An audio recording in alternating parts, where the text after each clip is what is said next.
Beating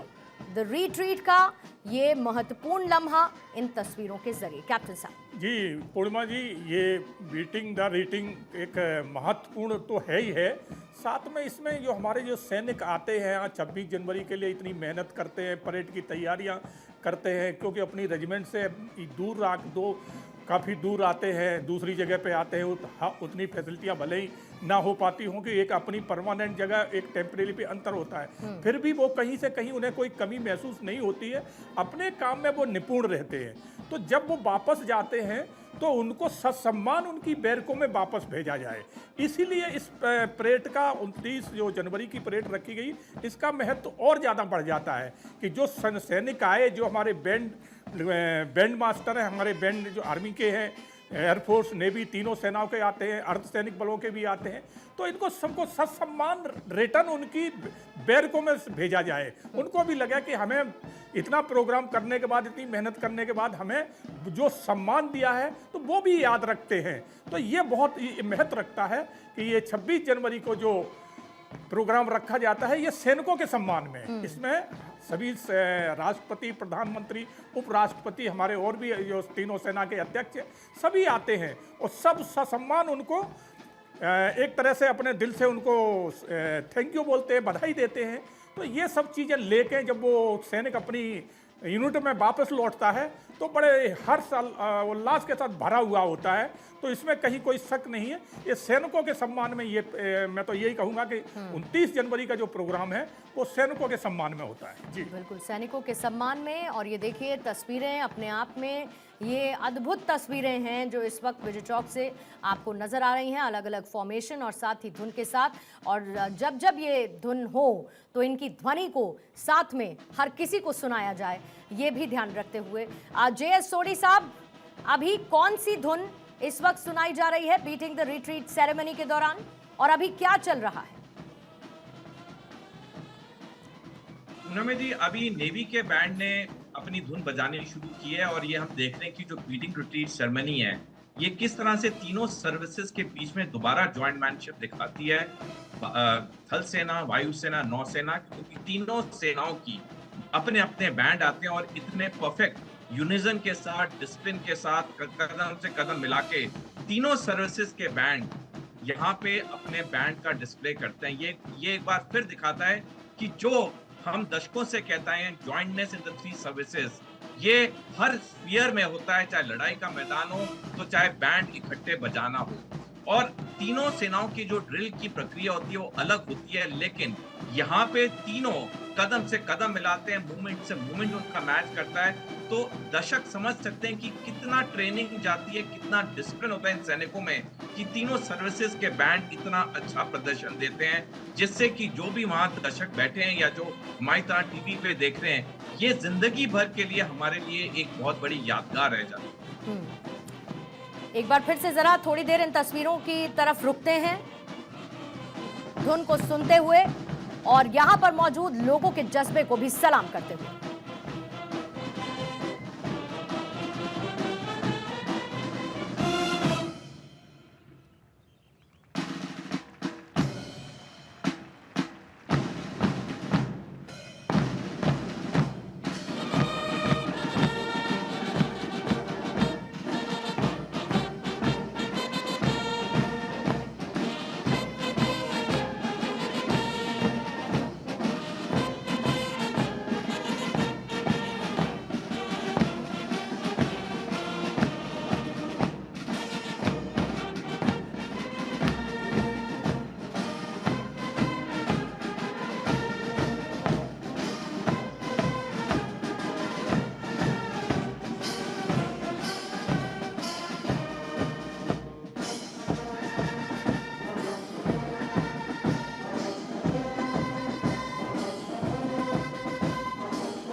आप देखिए, जैसे ही यहाँ पर मौजूद लोगों के सामने से कैमरा गुजर रहा है, उत्साहित भी नज़र आ रहे हैं लोग, और जाहिर बात है कि कैमरे में अपनी मौजूदगी को भी वो दर्ज कराना चाहते हैं। बीटिंग रिट्रीट ये कार्यक्रम इस वक्त, बीटिंग द रिट्रीट सेरेमनी इस वक्त विजय चौक पर चल रही है और अपने आप में अद्भुत है इस वक्त ये आती हुई तस्वीरें, गौरवान्वित कर देने वाली। लेकिन सबसे इंपॉर्टेंट बात राजन कोचर साहब, इस अंतर को समझना होगा, क्योंकि जब हम 26 तारीख को देखते हैं और जब मौका होता है गणतंत्र दिवस का, तो उस वक्त हम उस दौरान अपने शक्ति और साथ ही शौर्य को दिखाते हैं। लेकिन आज का जो मौका होता है यानी कि 29 तारीख का, तो उस दौरान हम अपने संयम और शांति को प्रदर्शित करते हैं। ये बताती है बात कि कैसे तालमेल दो चीजों के बीच में शानदार हो सकता है, जो हमारी डिफेंस फोर्सेस, हमारी आर्मी, हमारी नेवी, हमारी एयरफोर्स साथ में लेकर चलती है। ये बहुत अच्छी बात आपने कही है, बिकॉज बहुत कम फौजें हैं आज की वर्ल्ड में जो इस प्रकार का ट्रांजिशन 2 या 3 दिन में, जैसे आपने परेड में देखा कि जो हमारी सैन्य ताकत थी जिसमें हमने मिसाइल्स देखी, हमने टैंक्स देखे और हमने हवाई जहाज देखे और हमने एयर डिफेंस सिस्टम्स देखे, और अब हम देख रहे हैं एक फौज का जो कल्चर है और फौज का जो रेजिमेंटल इथॉस है। बिकॉज जब हम ये रेजिमेंटल बैंड्स को हम देखते हैं और अपने रेजिमेंटल सेंटर्स में भी हमारे जितने भी हमारे रेजिंग डेज होते हैं, फंक्शंस होते हैं, ये बैंड उसमें शामिल होते हैं, तो एक उसको वहाँ पे ये जो देखने को हम ही को मिलता है। और यहाँ पे मैं जो देख रहा हूँ और मैं लोगों का उत्साह देख रहा हूँ,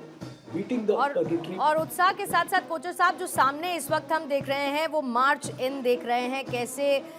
जहां पर मार्च इन के साथ तालबद्ध कदमों के साथ भारतीय वायुसेना का ये बैंड विजय चौक में प्रवेश करता हुआ अलग अलग फॉर्मेशन के साथ नजर आ रहा है। और मार्च इन, जो कि भारतीय वायुसेना का बैंड, मैदान में प्रवेश इसी के साथ कर चुका है और सटीक कदम ताल के साथ मार्च इन वायुसेना का बैंड औपचारिक प्रवेश करता हुआ एक अलग फॉर्मेशन की तरफ बढ़ता हुआ। कैप्टन साहब जी बिल्कुल पूर्णिमा जी, ये वायुसेना का जो बैंड है ये वायुसेना की धुन के साथ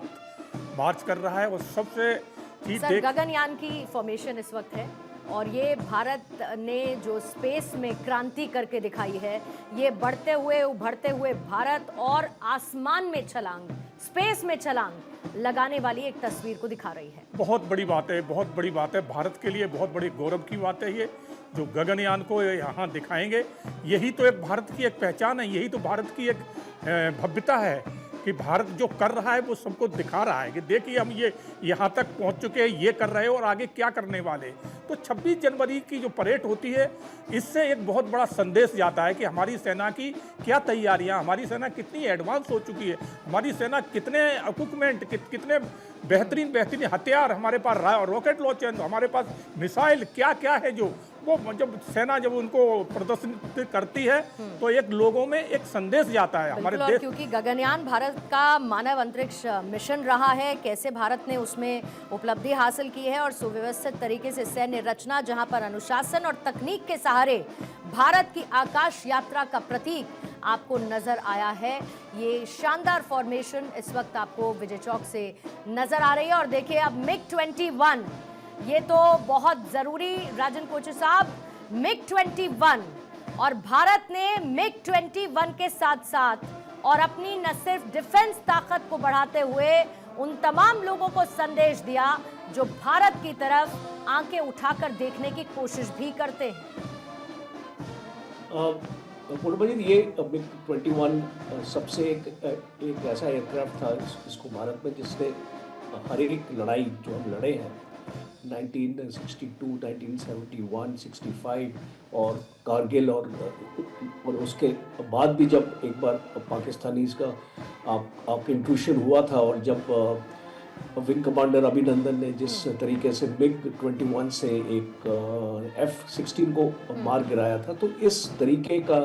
जो आपका विमान है, देखिए टेक्नोलॉजी बेशक MiG-21 में इतनी नहीं थी, पर उसका जो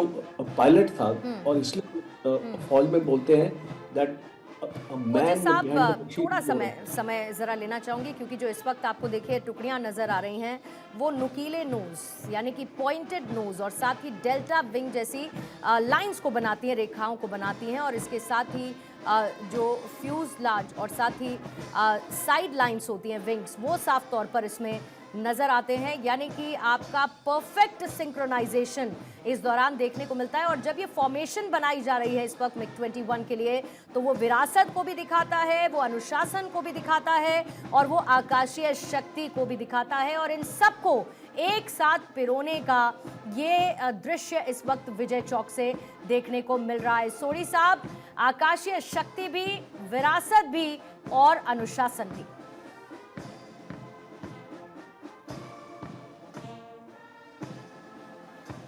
सोढ़ी पूर्णिमा साहब जी, बिल्कुल आपने सही शब्दों जी बोलिएगा जी, सर। आवाज आ रही है? जी जी आ रही है सर, बोलिए। हाँ। पूर्णिमा जी, आपने बिल्कुल सही शब्दों का इस्तेमाल किया, क्योंकि भारत की वायुसेना दुनिया की सबसे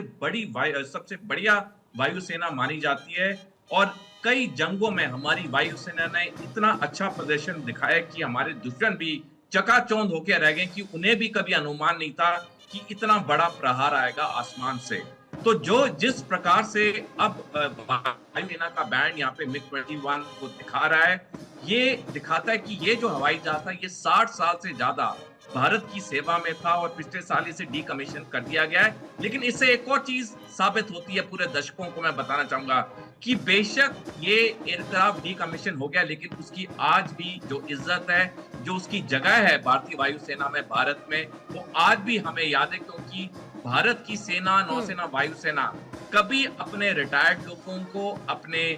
डीकमीशन इक्विपमेंट को भूलती नहीं है, और क्योंकि सबसे हमें बड़ी पता है बात सोढ़ी साहब, जब मिग 21 की बात हुई तो मिग 21 के बाद ब्रह्मोस की फॉर्मेशन कैसे पीछे रह सकती है। ब्रह्मोस की फॉर्मेशन इस वक्त आपको नजर आ रही है विजय चौक में, जहां पर धुंध तो साथ है ही, लेकिन कैसे शक्तिशाली और प्रतीकात्मक ग्राउंड फॉर्मेशन, जिसमें ब्रह्मोस सुपरसोनिक क्रूज मिसाइल की आकृति को देखिए तैयार किया गया है, और कैसे भारत की तेज, सटीक, निर्णायक स्ट्राइक क्षमता का दृश्य इसमें नजर आता है। और प्रिसिशन की बात जब हम करते हैं कैप्टन साहब, तो ऑपरेशन सिंदूर की तो बात करनी होगी। निश्चित तौर पे ब्रह्मोस वो मिसाइल है हमारी सुपरसोनिक, कि जो अभी हाल में ही आपने इसका कमाल देखा होगा कि किस तरह से इसने पाकिस्तान के अंदर घुस के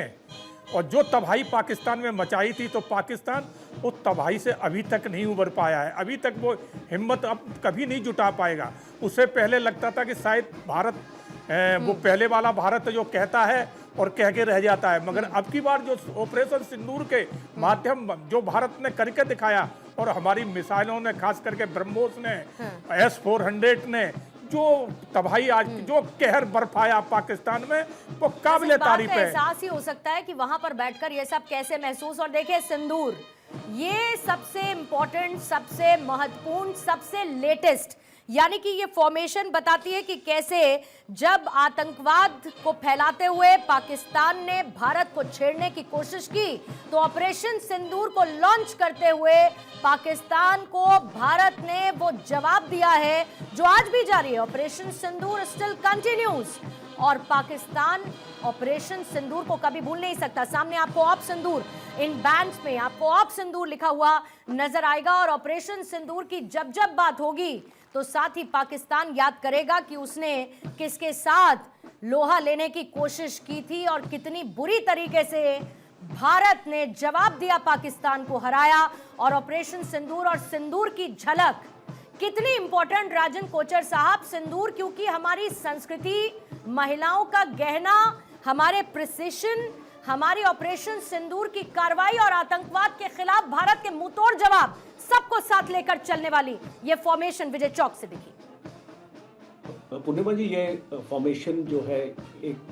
ट्रेडिशन है भारत की, और ये एक्चुअली सिंबलाइज करती है सैक्रिफाइस और commitment, honour and duty, and protection of the nation and the family. Nation की हिफाजत और उनके फैमिलीज की हिफाजत। और अगर हम इसको मिलिट्री कॉन्टेक्स्ट पे लें, तो ये दिखाती है blood and sacrifice of the armed forces. जिस तरीके से फौजें लड़ती हैं दुश्मनों के साथ, अपनी जान की परवाह भी नहीं करती हैं, और एक अनब्रोकन रिजॉल्व, ये ये अपने देश को डिफेंड करना। तो ये हम इस फॉर्मेशन में देखते हैं। अगर आप इसको सिंदूर का अगर इसको फॉर्मेशन देखेंगे तो एक और आपका हवाई जहाज आगे, अब धीमे धीमे राजन साहब, कोचर साहब अभी दिखाने लगे हैं सारे के सारे हथियारों की फॉर्मेशन एक साथ इन कॉम्बिनेशन, यानी कि विजय चौक से भारत डिफेंस के क्षेत्र में कैसे न सिर्फ आधुनिक बना बल्कि खुद को मजबूत किया आज की जरूरतों के लिहाज से। देखिए विजुअल्स जो आप देखते हैं ना, ये स्ट्रेट वे आप इसको रिलेट कर पाएंगे, इसीलिए हम इसको साइकोलॉजी में सिंबलिज्म बोलते हैं। इसका सिंबल, जैसे आप एक सिंबल को देखते हैं तो आपकी इमेजिनेशन उसी तरफ अपना जाती है। जब आपको बताया जाता है कि सिंदूर फॉर्मेशन है, या आपकी गगनयान है, या आपके एरोहेड फॉर्मेशन है, जिस तरीके से आपने जो हम इसको देख रहे हैं हमारे स्क्रीन पर, तो ये बहुत एक स्ट्रॉन्ग इम्पैक्ट ह्यूमन माइंड को देता है और एक स्ट्रॉन्ग मैसेज है ये पूरे देशवासियों के लिए कि जिस तरीके से फौज अपने आप को देश के लिए और देश की सेवा के लिए सामने रखती है। सर्विस बिफोर सेल्फ मोटो रहता है। जैसे हम नेशनल डिफेंस एकेडमी में हम अपनी ट्रेनिंग एक्चुअली करते हैं तो मोटो रहता है सर्विस सेल्फ। और अभी कोचर साहब सामने देखिए, विजय चौक पर भारतीय नौसेना का बैंड आ चुका है। ताल में लय, स्वर में गरिमा, हर धुन में भारत की समुद्री शक्ति की गूंज विजय चौक से इस वक्त नजर आ रही है। और अपने आप में ये खूबसूरत तस्वीरें विजय चौक से जो हर एक लिहाज से भारत की सैन्य ताकत को दर्शाती हैं। समुद्र में भारत कैसे रक्षात्मक तौर पर आगे बढ़ रहा है, उस धुन के साथ, उस संस्कृति, उस परंपरा के साथ ये तस्वीरें